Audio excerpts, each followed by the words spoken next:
et bienvenue à tous sur Report Agri, l'émission consacrée au monde agricole. Je suis Jonathan Deloison, je vais vous présenter les 6 reportages qui ont été réalisés par la classe de Bac Pro seconde CGEA. Tout de suite, le sommaire. Tout de suite, le premier reportage. Les temps sont durs, certains agriculteurs sont obligés de travailler, même après l'âge de départ à la retraite. Tout de suite, le premier sujet, signé Clément Braquet et Morgane Selemans. Alors bonjour, je m'appelle Braquet Clément. Aujourd'hui, on va interviewer monsieur Richard Blanc, qui est un retraité qui exploite encore. Ouais. Pouvez-vous vous présenter, s'il vous plaît? Alors, je m'appelle Richard Blanc, je suis encore exploitant agricole, c'est vrai, à 67 ans. En fait, ils ont encore besoin de moi. Ça continue, et puis bon, prendre sa retraite, c'est un peu s'ennuyer aussi. Hein. Donc, je continue mon métier.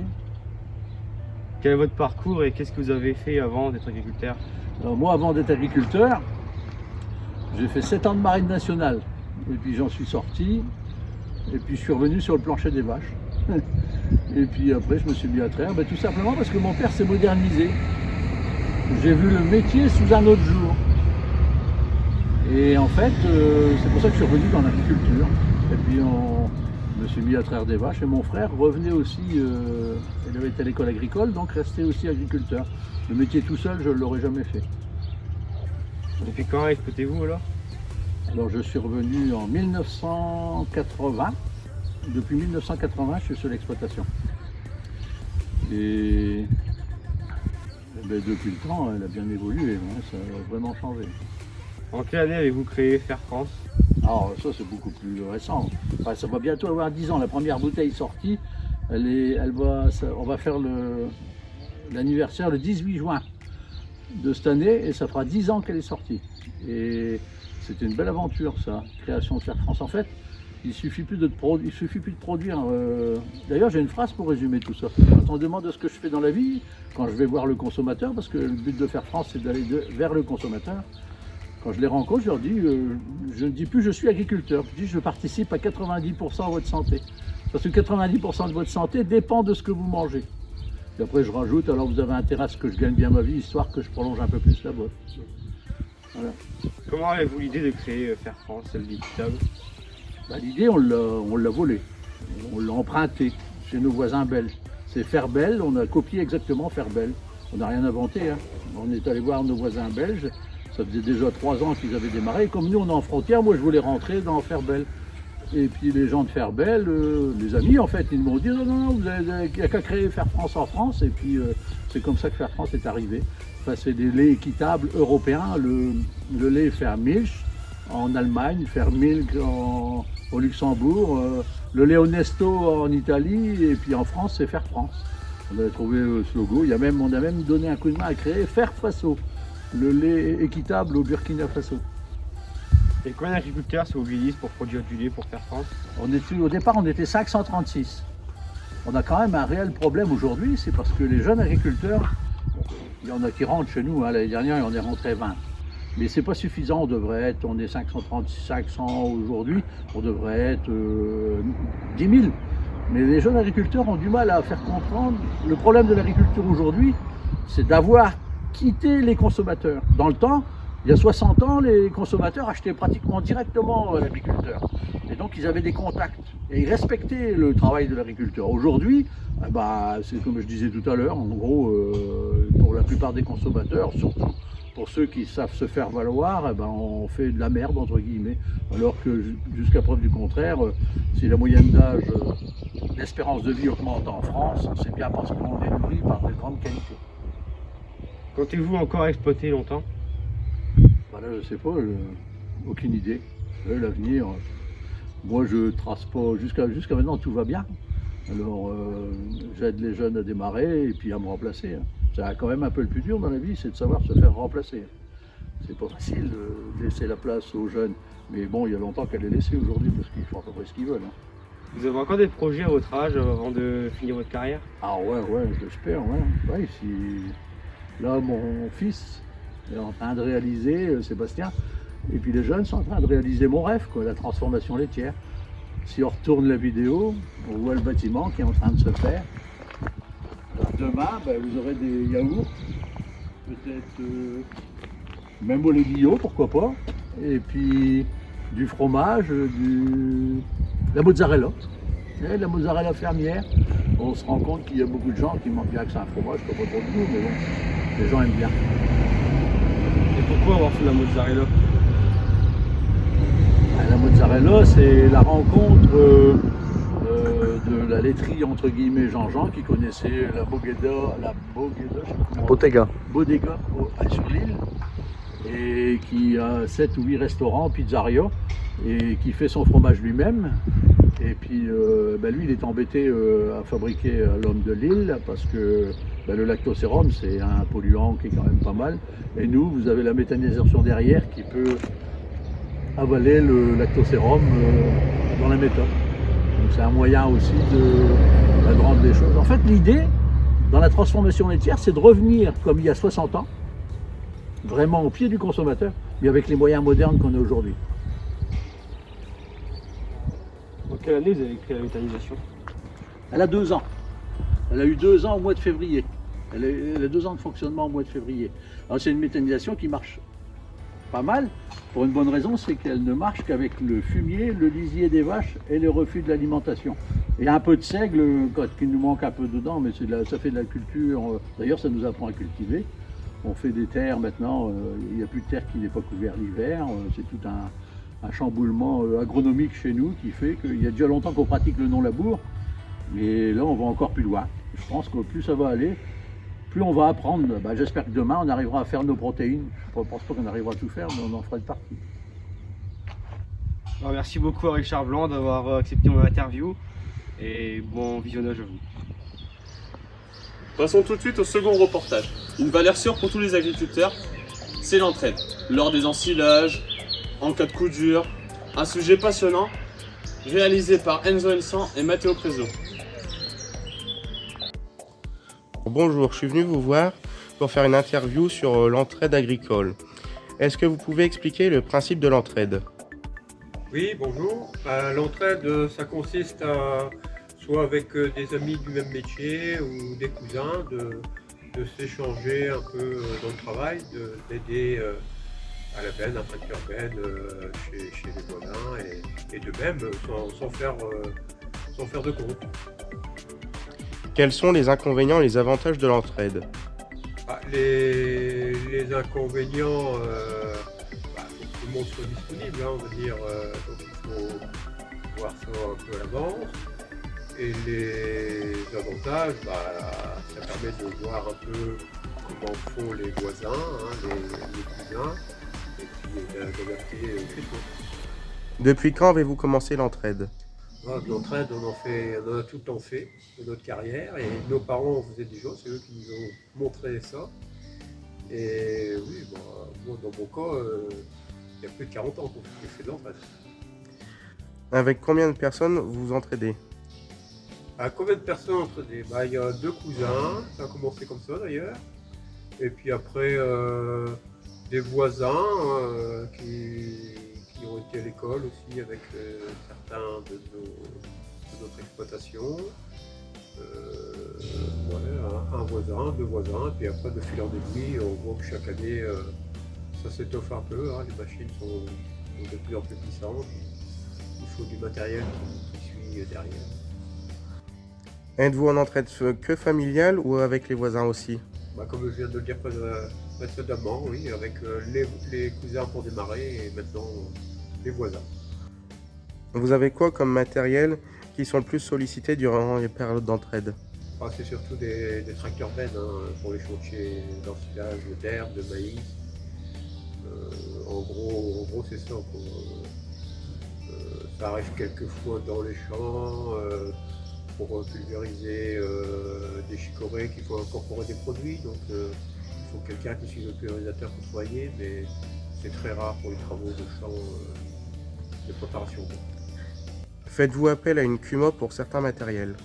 Bien sûr, on est en CUMA depuis 2005 et on a toute une panoplie de matériel. Là, ça marche mieux que l'entraide, c'est un cran dessus parce que là, on devient acteur de la coopérative et on peut bénéficier de matériel dont on a besoin par groupe, généralement par groupe. Il y a des groupes pommes de terre, il y a des groupes moissons. Et après, pour les tracteurs, on s'aperçoit que tout le monde dans la Cuba, ou presque, utilise le tracteur.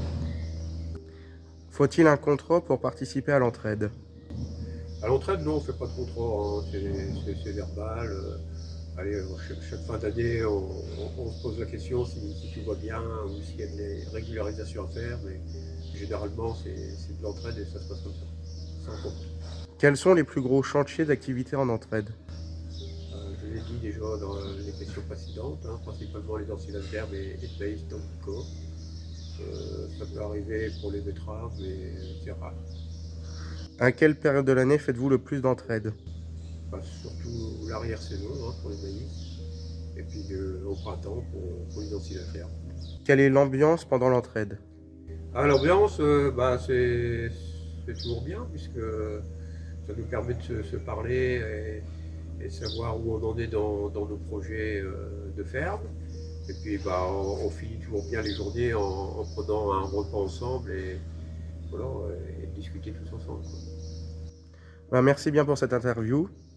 Merci à vous.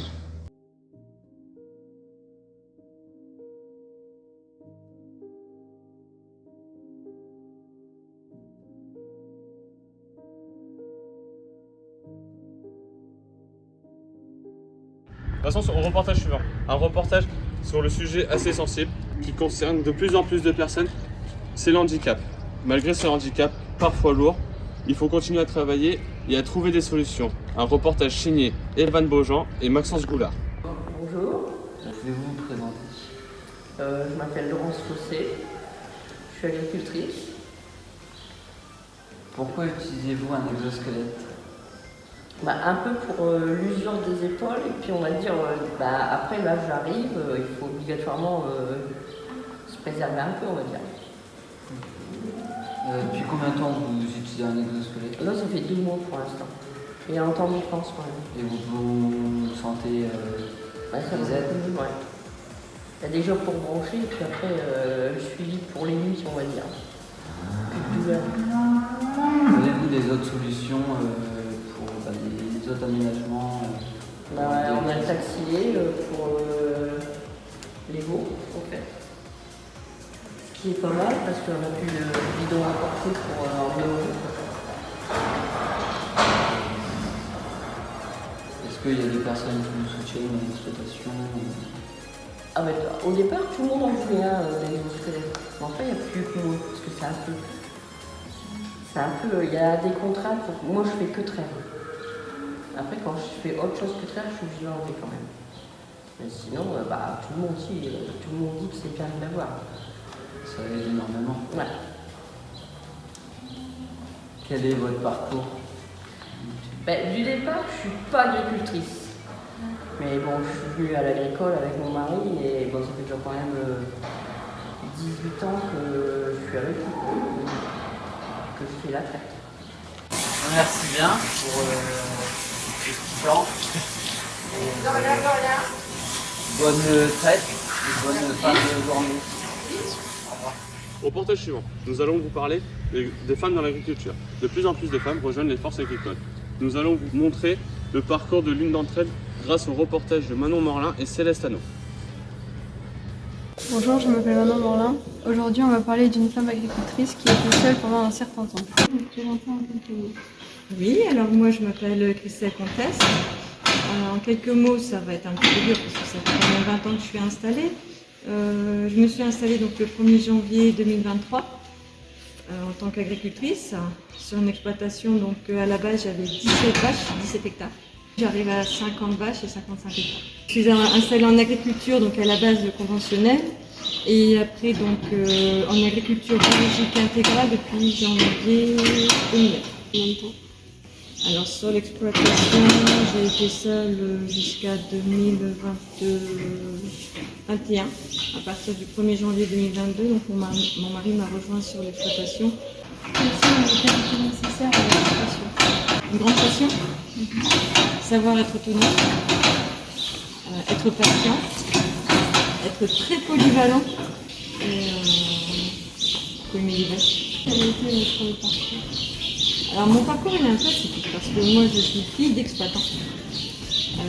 Je suis fille d'exploitant, donc petite fille d'exploitant, et je me suis toujours dit plus tard je ne serai jamais agricultrice parce que je connaissais trop bien le métier.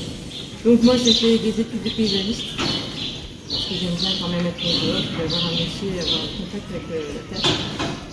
Mais j'ai rencontré mon mari qui était fils d'agriculteur et qui lui avait un travail extérieur, et quand son papa a arrêté, en fait il y avait personne pour faire la donc lui a continué à garder son travail et moi j'ai... Pourquoi son métier? À la base c'était vraiment pour sauver l'exploitation. Lui il devait me rejoindre normalement au bout de quelques années, bon, finalement ça a été 20 ans après. Ça vous intéressant les gens? Alors au début oui c'était quand même assez compliqué parce qu'à la base on faisait de la traite en pâture. Il n'y avait pas d'établissement clinicien, tu vois, il n'y avait pas de mise aux normes, donc c'était encore plus... Enfin, les vaches étaient encore dans les établissements entravés, donc à la tâche. Traite en pâture, donc au printemps jusqu'à l'automne c'est un peu dur. Et après, donc, quand les mises aux normes sont arrivées, on s'est adapté au fur et à mesure parce que forcément, d'un seul coup, on doit sortir quand même beaucoup d'argent. Et donc on a fait au fur et à mesure en fait. Chaque année on a investi un petit peu pour améliorer justement les conditions de travail, pour agrandir aussi le troupeau. Et en même temps j'ai eu la chance, c'est que j'ai des voisins, des propriétaires qui sont venus me contacter en fait pour me proposer aussi leur parcelle. Donc c'est aussi grâce à eux que j'ai pu aussi m'agrandir en tant qu'agricultrice et pour pouvoir aussi exploiter un peu plus. Quelles difficultés pour les étincelles? Pour un village par exemple, mécanique par exemple, un problème de salle de traite, d'un moteur, du tracteur, ça c'est ça. Faites-vous une autre activité à côté? Alors oui, on a à côté en parallèle des vaches et des pâtures, on a un verger aux tiges. Est-ce que vous avez des legs familiales? Oui, heureusement. On a quand même eu de la chance d'avoir quand même des amis ou de la famille qui viennent nous donner un petit coup de main quand même. Surtout au départ quand on n'a pas trop d'outils de travail adéquats. Il faut savoir qu'au début, quand moi je me suis installée, on faisait encore tous les ballotrons en petits ballots. Donc ça demandait énormément de main-d'œuvre. Ça pouvait être pendant la période des pommes. Là, on a beaucoup de travail aussi parce que la cueillette, le ramassage des pommes, ça demande beaucoup de temps aussi. Et puis, bon, on a toujours des gens ou des amis qui aiment bien donner un petit coup de main quand on fait du bois. Quelle est votre race? Une race plus rustique qui valorise et qui sait valoriser l'herbe. Et moins de problèmes de pâtes. Franchement, les bêtes, jamais du béton. C'est pour ça qu'on est parti à Montbéliard. On est tout à fait satisfait de Montbéliard. C'est des bêtes gentilles. D'où notre choix. Avez-vous déjà pris des apprentis ou des stagiaires? Alors, j'ai jamais eu l'occasion d'avoir d'apprentis ni de stagiaires.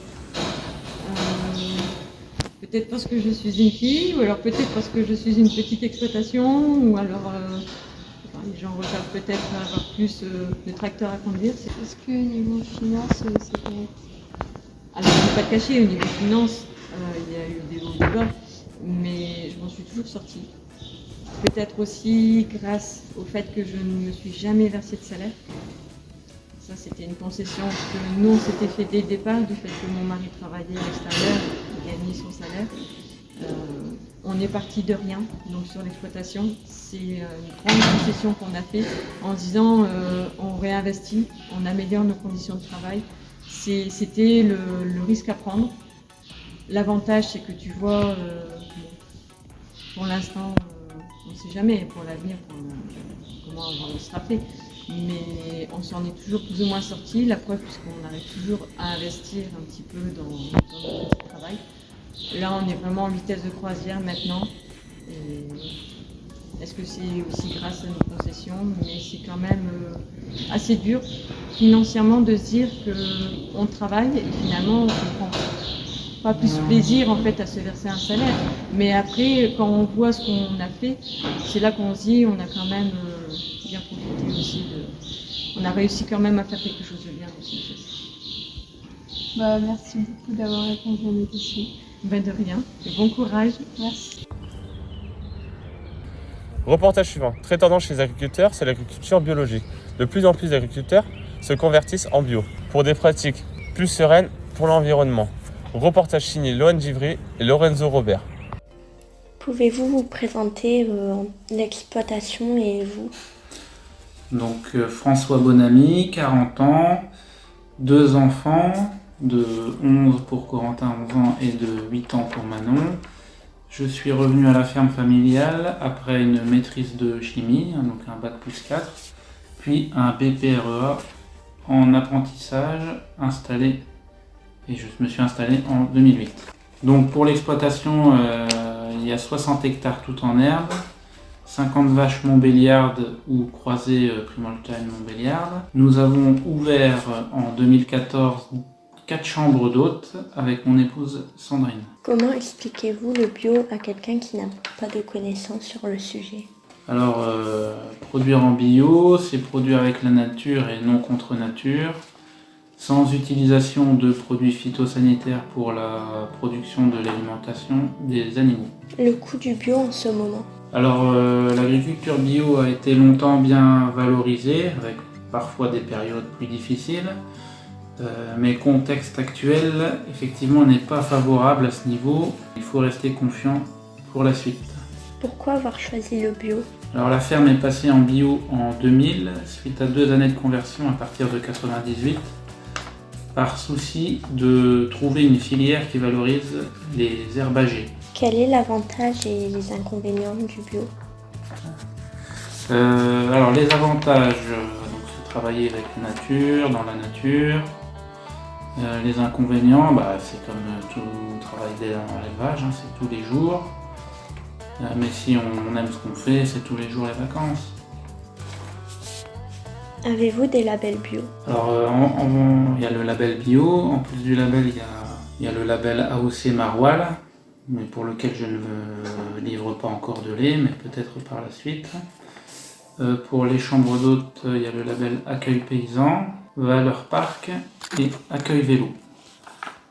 Y a-t-il un cahier des charges pour le bio? Alors oui, un cahier des charges pour le bio. L'idée globalement, c'est que les animaux soient nourris avec d'une alimentation qui a été produite sans phytosanitaire, donc en bio. Il faut qu'il y ait un lien au sol, c'est-à-dire pas d'élevage hors sol. Et au niveau des médicaments, la priorité doit être donnée aux traitements alternatifs, c'est-à-dire homéopathie, phytothérapie, aromathérapie avec les huiles essentielles. Et on a droit à 3 traitements maximaux par animal en antibiotiques. Touchez-vous des aides sur vos parcelles en étant en bio? Alors à ce niveau-là, il n'y a pas spécifiquement d'aide, en tout cas chez moi, au niveau de la bio. Par contre, il y a un crédit d'impôt, bio. Avez-vous des obligations dans le milieu environnemental? Les obligations sont liées à la réglementation générale, donc les dates d'épandage à respecter, les zones d'épandage à respecter. Ici dans le bocage avesnois, pas d'arrachage de haies ni de retournement de prairies sans autorisation préalable. Et même s'il y a une demande de fait, il se peut qu'il n'y ait pas d'autorisation puisqu'on est en zone vulnérable et que le bocage est protégé par un certain nombre de réglementations. Y a-t-il des contrôles pour garder le label bio? Alors oui, l'exploitation elle est contrôlée au moins une fois par an par EcoCert, qui est un organisme certificateur. Donc il y a le contrôle des factures, de tout un tas de pièces administratives, et l'auditeur fait le tour de la ferme pour vérifier que tout va bien, et il se peut qu'il fasse une visite inopinée s'il a un doute. Quels sont vos projets pour l'exploitation dans quelques années? Donc le projet, c'est de garder le cap en agriculture biologique, de garder des vaches à l'herbe. Ensuite, pourquoi pas réussir à faire du séchage en grange pour améliorer la récolte des fourrages, installer des panneaux solaires photovoltaïques pour la production d'électricité, améliorer le parcellaire pour aller vers le pâturage tournant en dynamique. Donc ça, c'est avec des clôtures électriques fixes, des abreuvoirs et des chemins d'accès qui permettent à mieux valoriser les espaces en herbe. Y a-t-il des races de vaches qui répondent mieux aux critères bio? Donc là, les races, ça dépend des éleveurs, comment ils se sentent vis-à-vis de la race. Ça dépend beaucoup plus des éleveurs que de la race, mais il faut quand même faire attention aux vaches qui ont été sélectionnées pour être très hautes productrices, sélectionnées pour valoriser fortement le maïs et le soja. Donc quand on est plus sur de l'herbe, il vaut mieux réussir à aller se faire des races plus rustiques. Type Montbéliarde, aujourd'hui il y a la Jersiaise qui marche bien, puis il y en a plein d'autres. Vos enfants ont-ils le projet de reprendre derrière vous tout en gardant le label bio? Les enfants, en ayant 11 et 8 ans, ils sont loin de se projeter sur la ferme, il faut leur laisser le temps. Dernier reportage, consacré à l'aromathérapie, ou comment soigner les bêtes autrement que les antibiotiques. Un sujet passionnant, signé Héloïse-Henri Barnard et Loane Delvaux.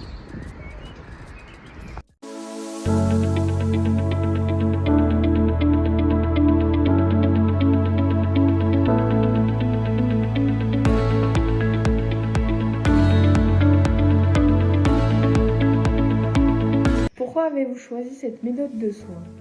Alors, il y a quelques années, sur les magazines agricoles, il y avait régulièrement des reportages sur l'aromathérapie. Ça m'a toujours interpellée. Et l'occasion, elle s'est présentée le jour où j'ai reçu un courrier pour une invitation concernant une formation sur l'aromathérapie en milieu agricole. Et la formation, elle se faisait à Marouane. A-t-elle un coût moins cher par rapport aux produits conventionnels?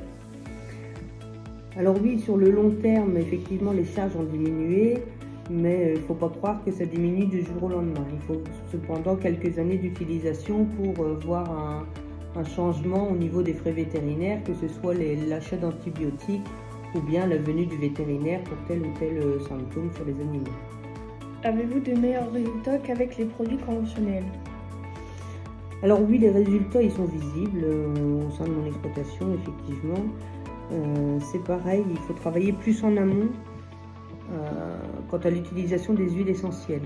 Les résultats, ils ne seront pas visibles, c'est pareil, dans les premiers mois, même dans les 6 premiers mois d'utilisation d'huile essentielle, les résultats, ils ne seront pas visibles. Il faut plutôt agir en amont pour la guérison des animaux et il faut s'y tenir.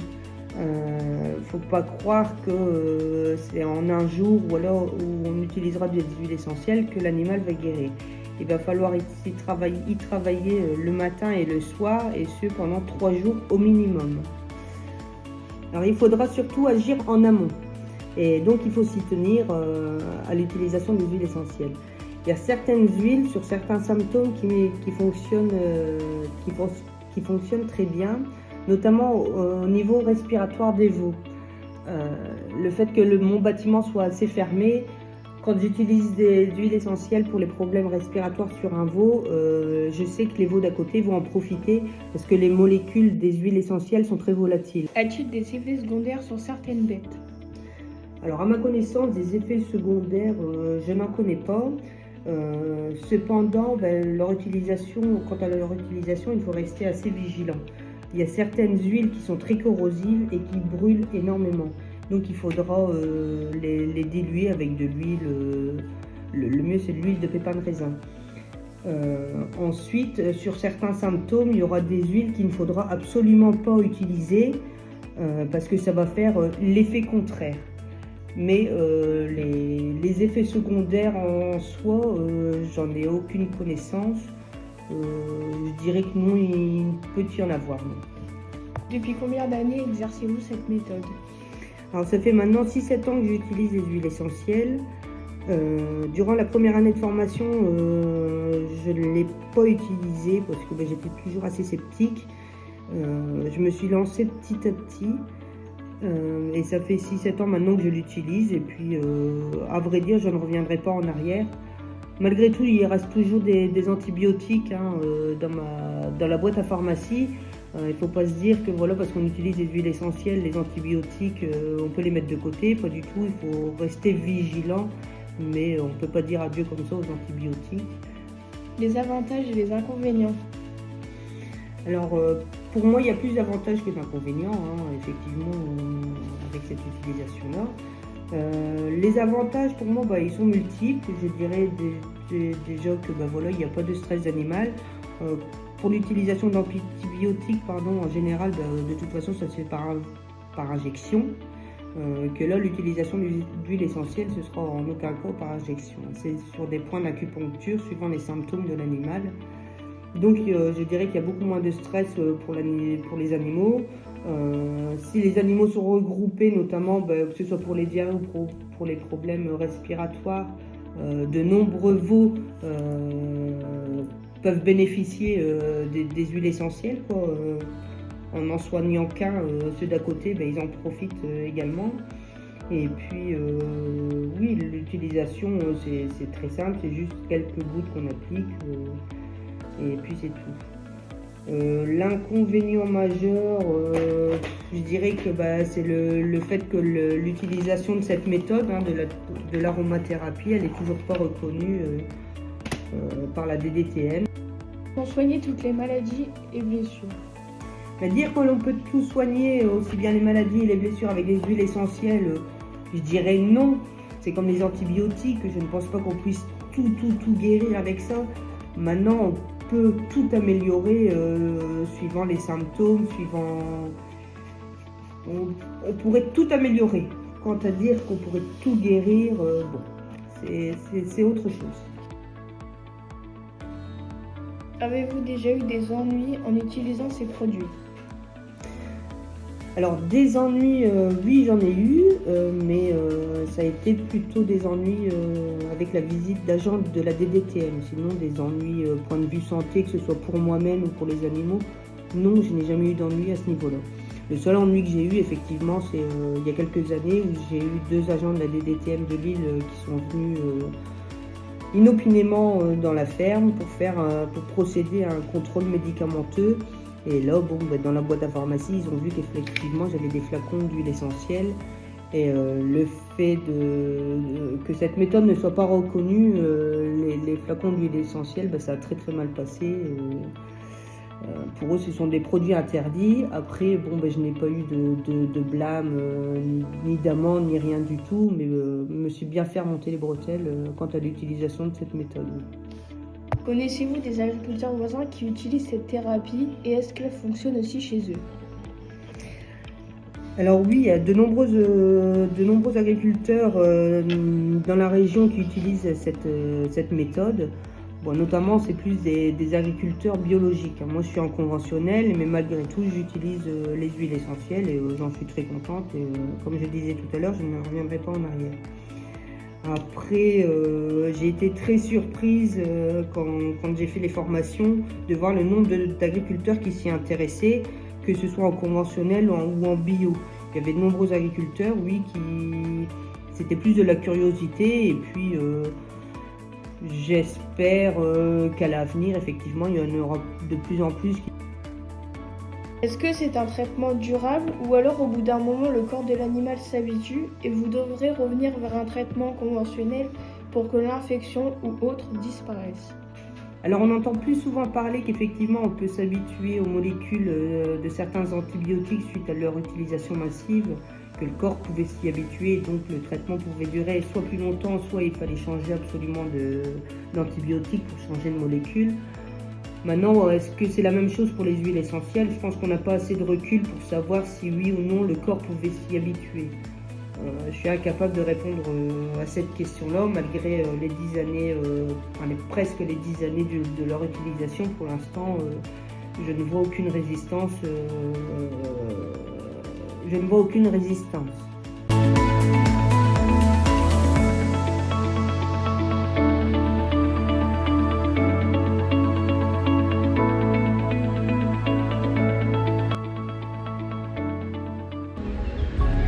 Voilà, c'était les derniers reportages consacrés à l'agriculture. Merci à tous d'y avoir participé. À la prochaine. Au revoir.